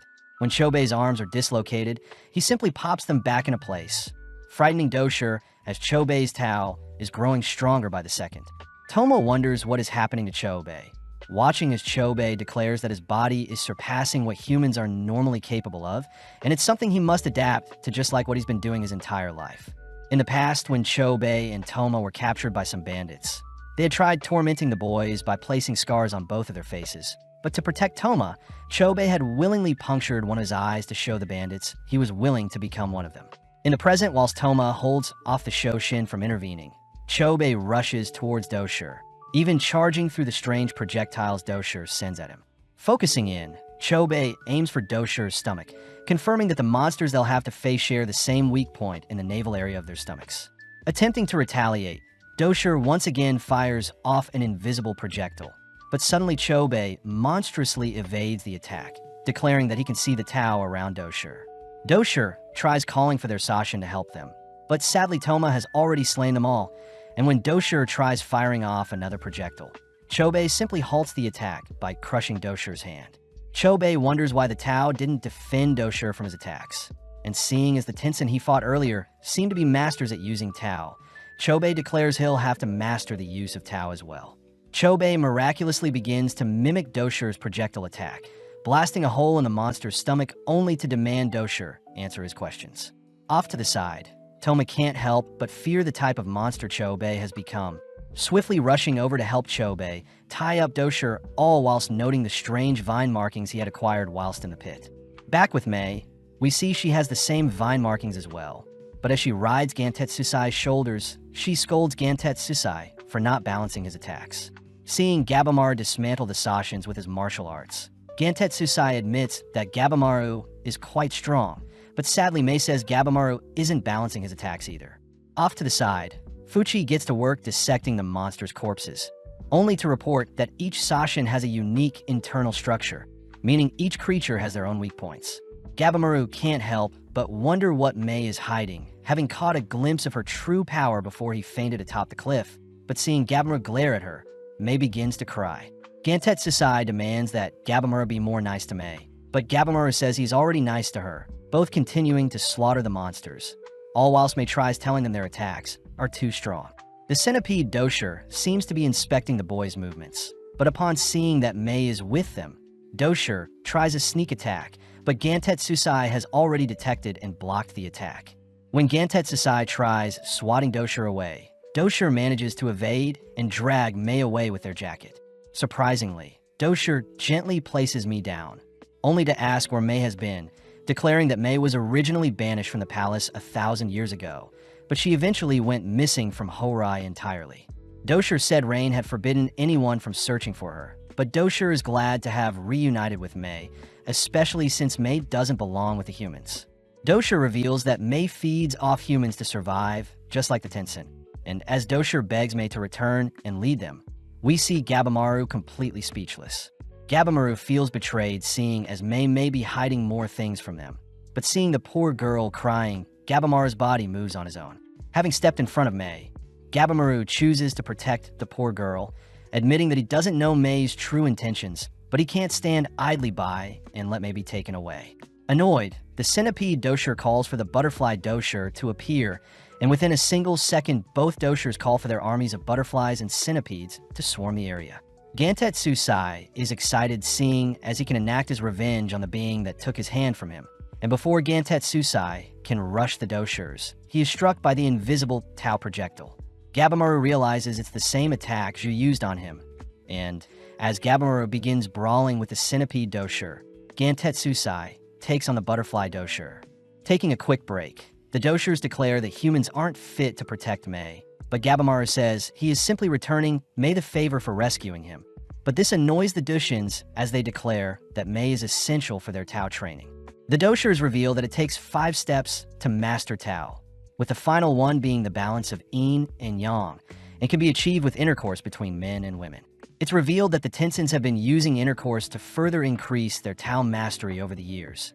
This would also explain the Tenzins' abilities to shift genders, seeing as they need to balance the yin and yang when embracing each other. Disgustingly, Gabamaru and the others realize what type of training Mei will be used for if she is captured, as the Dosher need a female partner to train, and it's revealed that Rain was the one who inflicted the scar onto Mei, seeing as she was banished for only housing yin energy in her.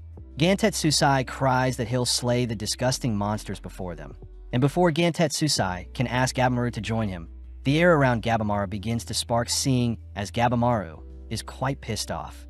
Sensing danger from their enemies, the Doshers morph their bodies into horrific-looking beings using their false Kishikai technique. With both boys pumped up, Gantetsusai starts off by cleaving at the butterfly Dosher's wings, but the attack misses as the Dosher's wing disperses into butterflies that rush Gantetsusai. Although Gantetsusai evades the swarm, he is suddenly weakened, having accidentally inhaled the butterfly's poison. At the same time, Gabamaru works on breaking through the centipede Dosher's thick exterior, managing to blow away one of the Dosher's arms. But the centipede Dosher retaliates with multiple Tao blasts that Gabamaru still can't see. Grouping up, Gabimaru helps Gantetsusai fend off the attacking butterflies with a wall of fire. But as Gabimaru tries to rack his brain for a solution to defeat the beings before them, Fuchi cries that they're straining themselves too much. Fuchi says Mei wants their minds to be both strong and weak, and seeing as Gabimaru still doesn't understand, Mei takes hold of Gabimaru's hand, attempting to show him what Tao feels like. Fuchi adds that Gabimaru needs to weaken his mind, something that reminds Gabimaru of Sajiri asking him to give into his emotions and accept his weaknesses, a revelation that unlocks Gabimaru's ability to see Tao. Now ready, Gabimaru coldly marches towards the Doshers, prompting the Doshers to blast him with their Tao projectiles. In the blink of an eye, Gabimaru begins to duck and weave past each projectile, a feat Gantetsusai admits is quite normal for people raised as an Awagakure, especially since their techniques may actually overlap with Tao's techniques. As Gabimaru charges towards the Centipede Dosher, he begins to read the Tao flowing around him, nonchalantly blocking a punch only to shred a portion of the Centipede Dosher's arm. The Doshers realize that Gabimaru may be on par with the Tenshin, both rushing to attack Gabimaru, but Gabimaru easily kicks both of them aside. Seeing no way out, the Doshers agree to disclose anything Gabimaru asks of them, starting off by revealing that there are 3 Doshers in total that were sent to spy on the humans. As the Centipede Dosher talks, they try one final sneak attack to take Gabimaru and Gantetsusai with them, but the boys react fast enough, leading Gabimaru to burn up the Butterfly Dosher, whilst Gantetsusai cuts down the Centipede Dosher.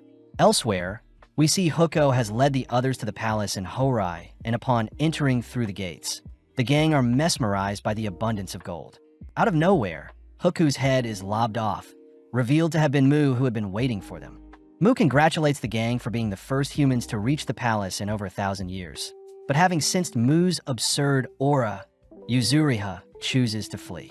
Sadly, Mu appears in front of Yuzuriha, restraining her only to ask her to calm down, but this makes Sajiri draw her blade. Huko warns the gang that Mu is a Tenshin, and seeing as Huko's transformation is speeding up due to damage he received, Mu takes the chance to reveal that the villagers that transform into wooden beings have no chance of reaching Horai in the afterlife. Manically, Mu says Huko and his village were all a part of an experiment, suddenly calling forth other human experiments that help bind Yuzuriha. Mu says they're Kyoshi, servants created from low-quality humans. As for the higher-quality humans, they're needed to create more Tan. Mu was intrigued to hear the gang refer to Tan as the elixir, uttering that there is no such elixir since humans that consume Tan become wooden beings like Huko. Sajiri is heartbroken, seeing as Gabimaru may never be able to be pardoned, and as Mu prepares to restrain the gang, Yuzuriha manages to escape her bind with a substitution technique, only to toss several knives at Mu, finishing off by decapitating him. Yuzuriha apologizes for running earlier, snapping Sajiri out of her daze, as they all agree survival is the most important thing. But before they can leave the scene, Mu has already finished regenerating. Seeing Yuzuriha up ahead, Mu sends his Kiyoshis to swarm her, only to detonate them and blast Yuzuriha with an ooze. Luckily, Yuzuriha had evaded, but Mu realizes Yuzuriha can see people's Tao, something Yuzuriha had considered chi up until now. Mu gets excited to play with Yuzuriha some more, but Senna steps up, declaring that as the rank 5 executioner he'll be fighting as well. Sajiri is surprised that Senta drew his blade to stand up for Yuzuriha, but before Sajiri can ask Senta how he feels about Yuzuriha, Mu pushes Sajiri into the palace. Mu tries befriending Yuzuriha by offering to teach her the basics of Tao, but Senta has already closed the distance, swiftly cutting off Mu's limbs. Yuzuriha takes the chance to slurp down a drink, emitting a strange slime from her body, only to use her excretions to her advantage. Having encased Mu in the slime she produced, Yuzuriha reveals that she had drank Snake's poison, and now she can excrete and use the poison to her advantage, completely melting away half of Mu's body. Sadly, Mu simply begins to regenerate, forcing Senta and Yuzuriha to work in tandem to defeat Mu, but the duo only get in the way of each other.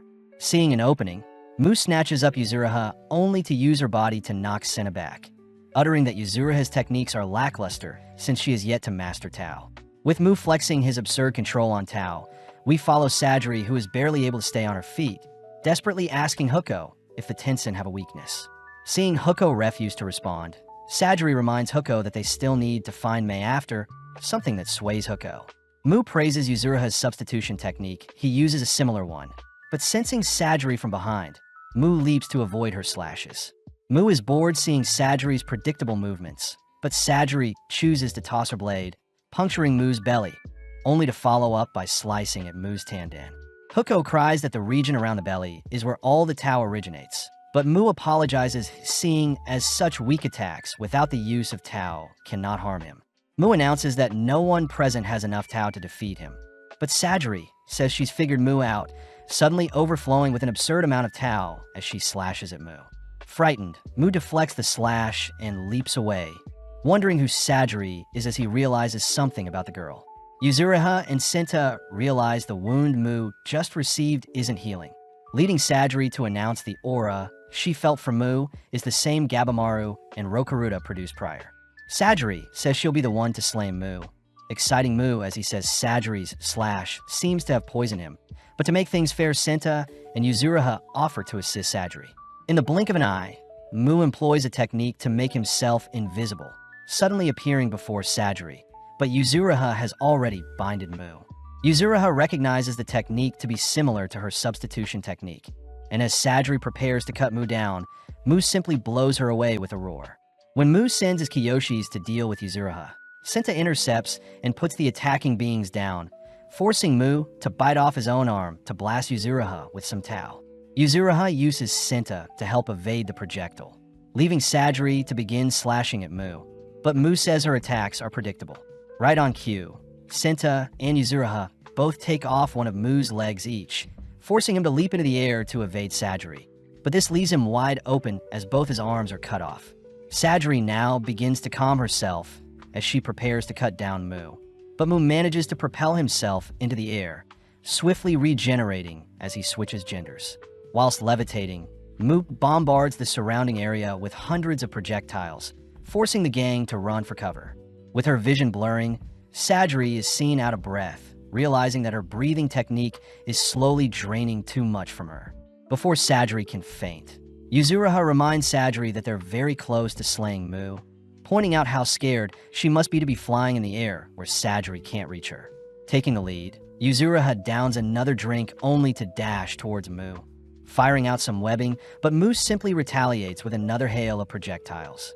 Mu mocks Yuzuriha for not fleeing, but Yuzuriha had waited for the perfect timing to drag Mu out of the sky, sending her smashing into the ground below.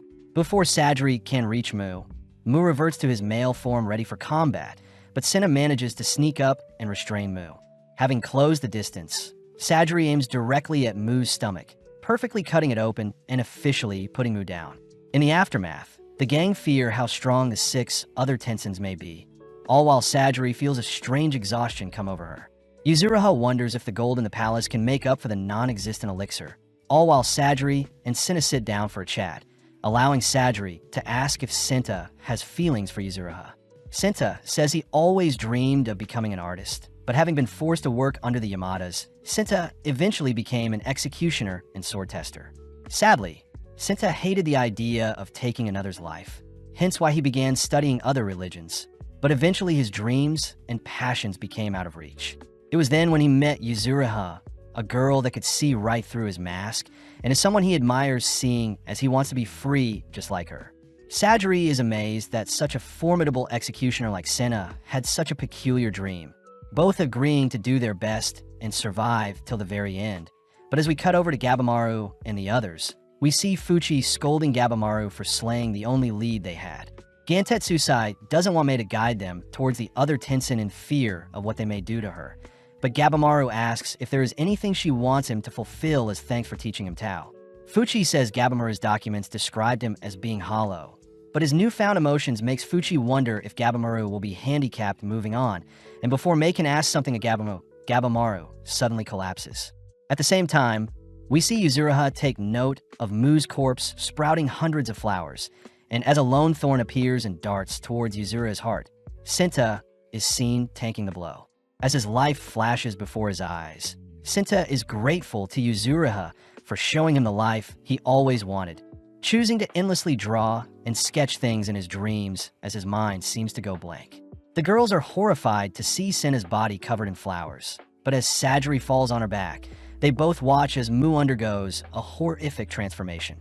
Seeing the towering eldritch horror before them, Both girls despair as Mu sends several more thorns towards them, but out of nowhere Cheyenne appears, heroically protecting the girls. Before Sajiri can thank Cheyenne, Cheyenne calls for Nurugai to cut Senta's flowers and roots to slow down his transformation, only for Nurugai to drag everyone away. Cheyenne says the waves that are emanating from Wu resemble Zhu, and having performed various experiments on the monsters whilst traveling to the palace, Cheyenne declares that cutting the waves directly will mortally wound anything. Focusing in, Cheyenne starts off by evading and slicing the thorns Wu sends at him, all whilst Nurugai and the others desperately try halting Senta's transformation. Sajiri asks Huko if there is a way to save Senta, but Huko says they don't know, prompting Yuzuriha to offer up a solution. At the same time, we see Cheyenne running circles around Wu to evade their vines, choosing to attack Wu from above, but Wu blocks and blows Cheyenne back. Unleashing a hail of projectiles, Wu catches Cheyenne in the blast zone. As the dust settles, Cheyenne is seen tossing his blade into Wu's stomach, taking the chance to shred apart his belly only to kick the monster back, a performance that shocks the others. Seeing as Wu isn't regenerating, Cheyenne confirms his suspicions are true, but as Wu rises back up, he suddenly forces flowers to sprout from the small scars that landed on Cheyenne. Instantly, Cheyenne severs the flowers to halt his transformation, declaring that he'll give his life, it means taking down Wu. Nurugai fears that Cheyenne is losing too much blood, and even Cheyenne himself admits that he may pass away before he can take down Wu, something that prompts Sajiri to prepare to re-enter the battle. Although Nurugai is hesitant, she gets fired up seeing Sajiri's conviction, and when Yuzuriha says she won't be joining seeing as she's exhausted, Nurugai tries hugging the girls. It's revealed that Nurugai is able to strangely re-energize people with her touch, a strange phenomena due to the wave she produces. With Yuzuriha cheering them on, both girls join the battle, but Cheyenne asks why they're weirdly wrapped up. Sajiri says Wu's tandem is their weakness, so they'll need to attack the two stomachs the monster has. Plus, Yuzuriha has encased the girls in her slime to ensure they don't receive any scratches. Sajiri says they will distract Wu while Cheyenne attacks its stomach, but before anything else can be said, Wu appears behind the girls. Sending out its thorns, Wu targets Nurugai, forcing Nurugai to leap around to evade capture. When Wu tries sneaking up on Nurugai, Sajiri steps up to cut down any of Wu's advances, impressing Cheyenne as he sees Sajiri is able to predict Wu's movements by reading the waves. Getting into formation, Cheyenne begins flanking Wu from the side, forced to evade several beams, all whilst the girls draw Wu's attention. When Cheyenne tries leaping in for a slash, Wu halts Cheyenne with a kick, but Cheyenne simply cuts through Wu's kick. As the monster topples down, Yuzuriha sees that the creature is taking longer to regenerate, but sadly, it seems Sajiri is about to reach her limit. Seeing Cheyenne losing tons of blood, Wu rises once more only to cover the battlefield with deadly ray beams, a catastrophe that forces Sajiri to pick up Nurugai and run. Cheyenne refuses to flee, mustering up his remaining strength to charge towards the monster, all whilst his hatred towards the beings that took Tenza's life fuels him to surpass his limit. Sensing Cheyenne's bloodlust, Wu attempts to swat Cheyenne away, but Sajiri pins down its lead hand, allowing Cheyenne to make it to Wu's stomach. Having no time to think, Cheyenne channels and wraps his waves around his sword, preparing to take its life, but suddenly Senta cries that the stomach isn't the monster's weakness. Senta had studied plants in the past, and seeing as the monster is a plant, Senta cries that the ovule is the monster's weak point, pointing Cheyenne to the center of its petal. As Wu's thorns desperately try scaring Cheyenne away, Cheyenne stands strong and deals a lethal blow that slices open the ovule, revealing variations of Wu's head. Wu is amazed to have been slain by a human so willing to give their lives in order to take down a god, and as Wu's body begins to evaporate into flowers, he strangely thanks Cheyenne for putting an end to his life. As thousands of flowers fill the surrounding scenery, we see both Cheyenne and Senta both clinging onto the last bits of life they have left, but Sajiri asks if Yuzuriha can spare one of her salves. Yuzuriha says she can only give one of her salves to either Cheyenne or Senta, and seeing as Cheyenne will be more useful, Yuzuriha asks Senta to let go and rest. Sajiri begins to break down seeing as she is unable to help the people in need, but Yuzuriha chooses to comfort Senta, asking him to think of fond memories as he served his role well. Just like that, Senta officially passes away and the gang choose to bury him, and as night begins to fall, Sajiri declares she'll make sure no one else loses their life. At the same time, we see Gabimaru awaken, suddenly leaping back. Gantet Sasai reassures Gabimaru that he was carried here to rest up, but strangely, Gabimaru's memory is quite foggy. As for Sajiri and the gang, they ventured deeper into Horai, passing a mist-filled corridor and into an abandoned home where they can rest. Yuzuriha starts off by inspecting the clothing the room has, beginning to bicker with new Rugai as they argue which clothes will suit them, and seeing as Sajiri is quite tense, Cheyenne says they should review the information they've gathered. Cheyenne says Tao is capable of enhancing one's physical body if used correctly, but Cheyenne says overusing it will drain one's life force, leave permanent marks, or even cause one's memories to wane, but worst of all, it may lead to death. Yuzuriha brings up the topic of the non-existent elixir, but Sajiri says that Gabimaru's village chief is immortal. Sadly, Yuzuriha suspects that the village chief may have used an illusion to convince Gabimaru and the others that he was immortal. That way Gabimaru would never disobey the village chief. Sajiri is shocked to hear that Yuzuriha's village did a similar ritual, and most surprising of all, Yuzuriha questions if the village chief had created Yui to force Gabimaru to remain tied down to the village. Sajiri refuses to believe that Gabimaru's wife was simply another illusion created by the village chief. But at the same time, we learn that Gabimaru is unable to remember anything, not even what Yui looked like. To make things worse, Gabimaru can't remember how he got here and who the others are, declaring he'll play along to learn more. But when Mei checks Gabimaru's Tao, she's horrified to see a section of his Tao is missing. That night, Sajiri is seen gazing off into the night sky, greeted by Cheyenne, who seems to have changed out of his bloodied clothing. Sajiri says so many of their allies had passed in the span of 3 days, and seeing Sajiri fixated on where Gabimaru is, Cheyenne asks if Sajiri loves Gabimaru. Sajiri admits that she doesn't know how to feel, especially since Gabimaru's upbringing was so tragic, and to make things worse, Gabimaru's reason for living may not even be real.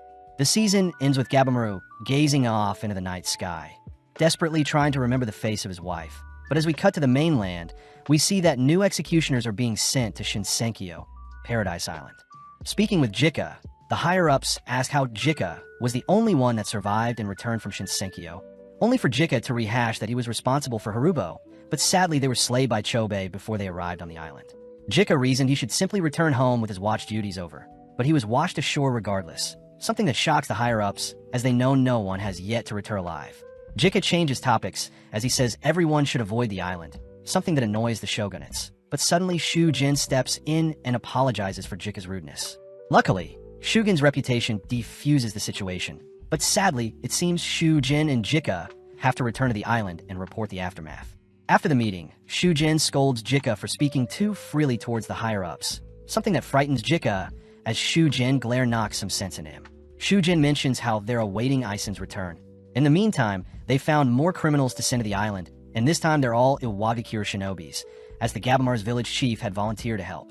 Shu Jin says Jika will return to the island, and before Jika can refuse, Shu Jin sheds some tears as he fears what has happened to his fellow samurais and wants to confirm their status for himself. At that moment, a fellow worker asks what they should do with the thing Jika brought back, but as their lantern light illuminates a grotesque monster Jika dragged back with him. Jika says he was supposed to scare the higher-ups with it, but there was no time.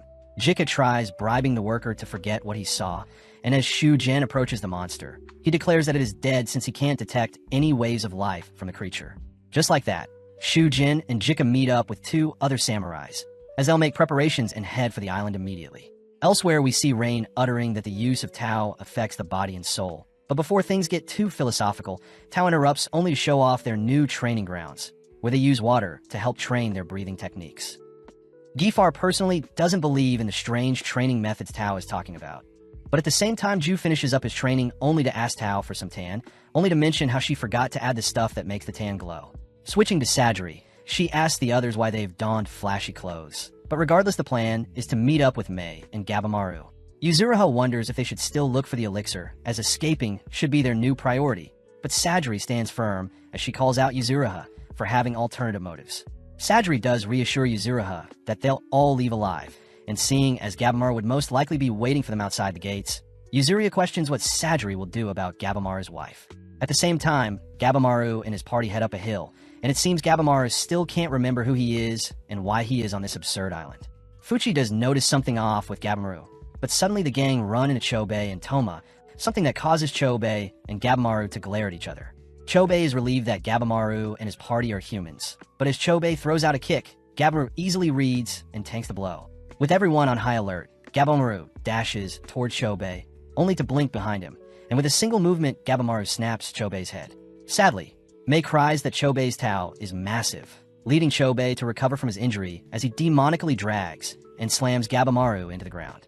Chobei cries he doesn't want to team up with anyone, but Gabimaru wonders if the immortal monster the others told him off was about Chobei. When Gabimaru spins to kick Chobei, his attack is countered as he is slammed into the ground, but Gabimaru simply giggles at the situation. With Chobei now pissed, Gabimaru simply gets serious as he flicks a stone to distract Chobei, only to begin throwing out kicks and punches to rattle Chobei's brain. Next, Gabimaru pokes out Chobei's eye, but sadly Chobei can still read Gabimaru's movements as he kicks Gabimaru aside, only to heal from his wounds. With the duo beginning an all-out brawl, Gabimaru is seen targeting Chobei's weak points, something that disgusts the onlookers. Gabimaru says he'll simply have to break down Chobei's will to fight, but sadly Chobei's regeneration negates all advances, as a simple stomp ruptures the earth below Gabimaru. Chobei says he was holding back to test Gabimaru, but now he chooses to channel Tao into his fist as he rushes Gabimaru, forcing Gabimaru to evade. Having taken a lethal blow, Gabimaru watches as Chobei's eyes darken temporarily, but Gantetsusai wonders why Gabimaru is suddenly weaker than his opponent. Mei sadly utters that Gabimaru's Tao is wrong. Something Gabimaru feels a part of himself is missing. Plus, Mei reminds the gang that Gabimaru is currently incomplete. With Gabimaru and Chobei fighting, Toma chooses to rush the others, first targeting Gantetsusai, but Toma's blade is caught by the giant human. Gantetsusai is annoyed Toma is looking down on him, so as he slams Toma into the ground, he orders Toma to pick up his blade. Taking the chance, Toma tries employing a sneak attack, but Gantetsusai counters with a punch, leading Toma to aim for Gantetsusai's leg. Sadly, Gantetsusai reads the attack and blocks, pointing out how pathetic Toma is since he neglects his kata and relies on his talent. Toma says he is lucky he can rely on his brother, and surprisingly, Gantetsusai sees Toma's stance and grip have improved dramatically. Toma also orders the doshi they've captured to take on Fuchi and Mei. But as we switch back to Chobei, he declares he can win thanks to his Tao manipulation. Doshi was surprised Chobei wasn't swallowed up by his powers, so in the present, Chobei reads Gabimaru's Tao and smashes him into the ground, and with no other choice Gabimaru goes hollow and sets his body ablaze. Knowing that he must damage his opponent as much as possible before passing on, Gabimaru breathes out fire to set Chobei ablaze only to follow up with some stone throws to shred his body. Finally, Gabimaru leaps onto Chobei only to begin choking him, something that freaks Chobei out, but he smirks asking if Gabimaru will really trade his life to take him down. Gabimaru utters that he has nothing to live for, but Chobei simply smirks as his arm suddenly sparks with a new technique. Chobei cries that he'll fight and live for his brother. So as Fuchi wraps up his battle with the doshi, the gang turn to face Chobei in his new horrific-looking form. When Gabimaru pinned down Chobei, Chobei had begun to shake as red miasma began erupting from his body, and seeing tentacles sprouting from Chobei, Gabimaru had no choice but to back off. With even Toma unable to recognize his big brother, Chobei goes on the offensive as his grotesque tentacles hunt and chase after Gabimaru, but Gabimaru employs his hellfire to burn up the tentacles and force Chobei to defend. Charging forward, Chobei enlarges his fist and brings it down on Gabimaru only to continue to thrust his tentacles, but Gabimaru erupts with fire in order to force Chobei to slow down. Off to the side, Fuchi drags the injured doshi away from the flames, and although Gabimaru is exhausted, Chobei seems to be lost in a different realm. It's revealed that Chobei has been dragged into this dark world with a vortex where Gabimaru seems to be in, but strangely the vortex makes Chobei angry, so as Chobei moves towards the vortex, Chobei's real body begins to pursue Gabimaru once more. Mei fears that Gabimaru will lose since he can't use Tao, and with Gabimaru on death's door, he reasons he should use up the rest of his flames since another from his village can easily replace him. Surprisingly, Gabimaru is briefly pulled back having remembered something, but in the heat of battle Gabimaru brushes it aside as he sets his body ablaze. The onlookers fear that both Chobei and Gabimaru have forgotten their true reason for being on the island, but Toma begins to break down as he blames himself for allowing Chobei to be consumed by this terrifying power. With Chobei inching closer and closer to Gabimaru with each strike, his vision continues to blur and darken, but before he can completely forget who he is, Toma's voice breaks through the silence. Having lunged in front of Chobei, Toma endured some blows in order to catch Chobei's attention, and it's here where Toma apologizes for being weak, desperately calling out for his big brother to remember and come back to him. Seeing an opening, Gabimaru steels himself to incinerate both brothers here and now, But Mei fears that Gabamaru will perish himself, so Mei rushes to shatter the floor beneath them to buy some time. With Chobei back to his senses, we see Gabamaru fling a stone at Chobei. And although Gabamaru makes it out of the hole Mei formed, Chobei personally sacrifices himself to ensure Toma is safe, only to cry for Toma to wait for him. Toma is completely speechless, all whilst Mei seems to be severely wounded from using her powers, and within a few seconds Mei seems to have grown up. Switching back to Sajiri's group, they're all in disbelief laying eyes on the temple once more, and seeing as everything is so eerie, they all reason they should start moving. Huko personally wonders what will happen after the humans slay the Tenzin. So as Sajiri's group leave the temple, they coincidentally encounter Gabamaru's party, who have also just arrived at the temple's entrance. Fuchi asks where the other samurai are, but Huko speaks up as he is relieved to be reunited with Mei. Huko is impressed that Gabamaru's group survived the Horde assassin, sent their way, plus they captured Adoshi. Hearing of Senta's passing, Fuchi visits his grave, only to remember the times he would spend geeking out about his dissections to Senta. So with Fuchi letting out his emotions, we see the others exchange intel. Gantetsusai does admire Yuzuriha's beauty, and with Gabamaru and Mei in poor condition, Shine curses as more than half of their parties perished in 3 days. Shine says he wanted everyone to come back alive, but Gantetsusai points out that Toma is not only a traitor to the samurais, but he is also useless, something that makes Gantetsusai want to slay him. Sadly, Sajiri refuses to allow any others to pass away, but before both warriors can clash, Yuzuriha asks what they should do with Gabamaru. Apparently Gabamaru is barely alive, having exhausted his Tao, and with no choice but to wait for Gabamaru to recover by himself, Gabamaru suddenly springs alive only to be weary, seeing many more strange faces. Seeing as he is still too weak, Gabamaru agrees to rest for a while, but he refuses to allow anyone to help him. Shine says Gabamaru will pass away if he doesn't accept help, but when Gabamaru says he is fine with that, Sajiri immediately demands to know who Gabamaru is.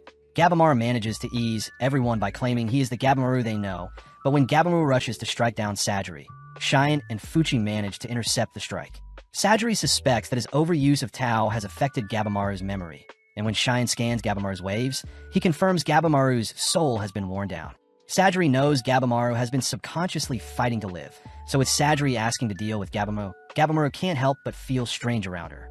Sajiri says similar Tao can jog his memories, and with Sajiri asking for Gabamaru to trust her, she ends up getting slapped away and rejected multiple times.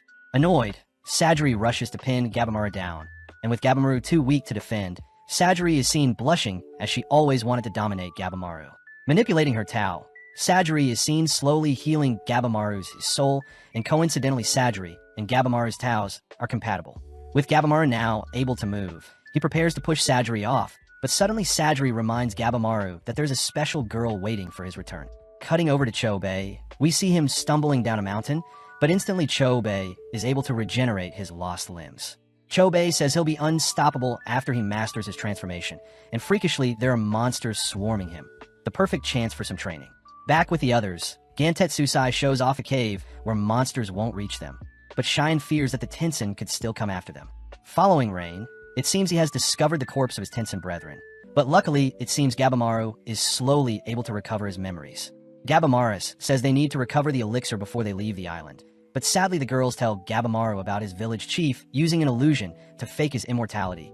Plus Gabamaru's wife may also be a trick to keep Gabamaru loyal to the chief. Gabamaru says they need to recover the elixir before they leave the island, but Yuzuriha snaps, demanding to know if Gabamaru has proof. Shyly, Gabamaru says he remembers Yui's voice along with her cute features. Plus Gabamaru can vividly remember the days he spent admiring her. With Sajiri impressed by Gabamaru's conviction, Gantetsusai praises the ninja for being a true man. Plus Shine says Gabamaru's Tao swelled whilst Gabamaru was reminiscing about his wife.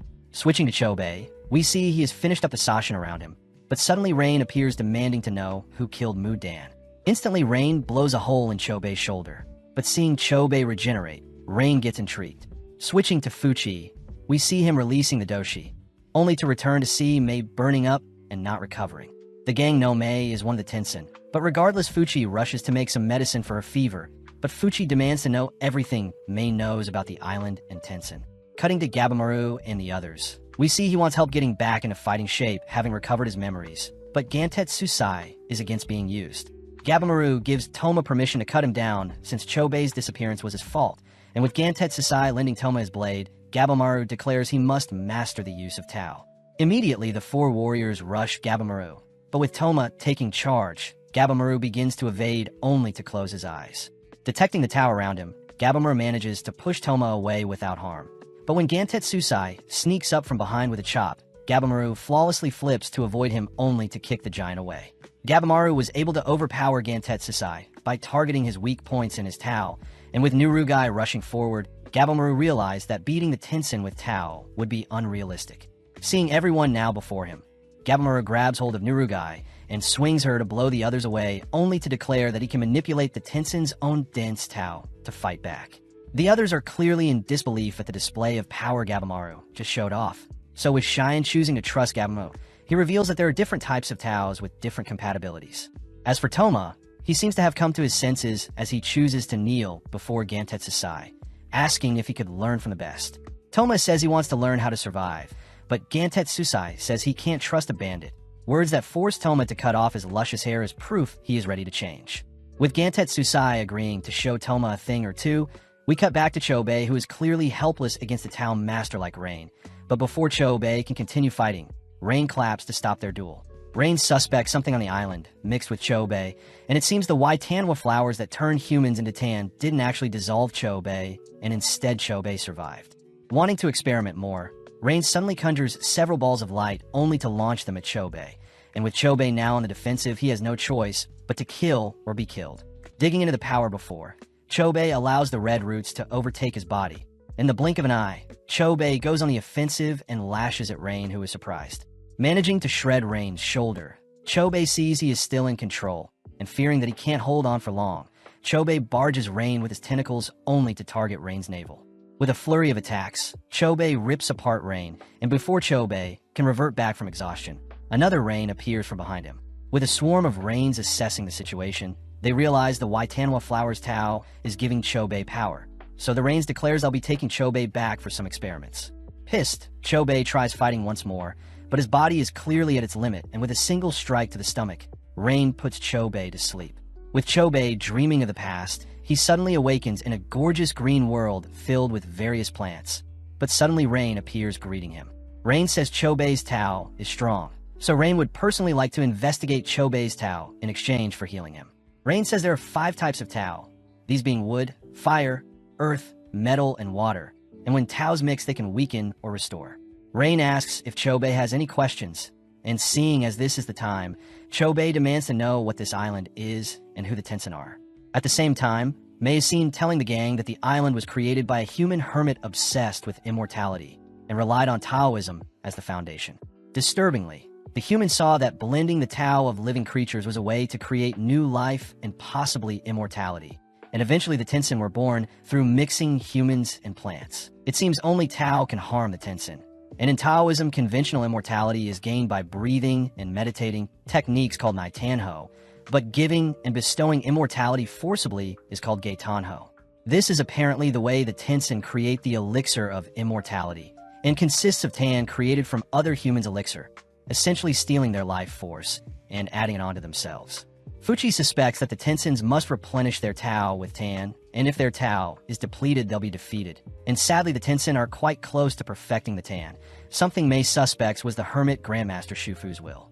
Jifuku served the first emperor during the Qin dynasty, and took 3,000 children and 100 craftsmen to the island 1,000 years ago, where he was never heard from again. But people suspect he is still performing experiments. Rain utters that the island conducts experiments on immortality, something that stresses Chobei, as the monsters present were once human. Rain says the Hoko were experiments on how immortals live. The Sashin teach Taoism to the Hoko.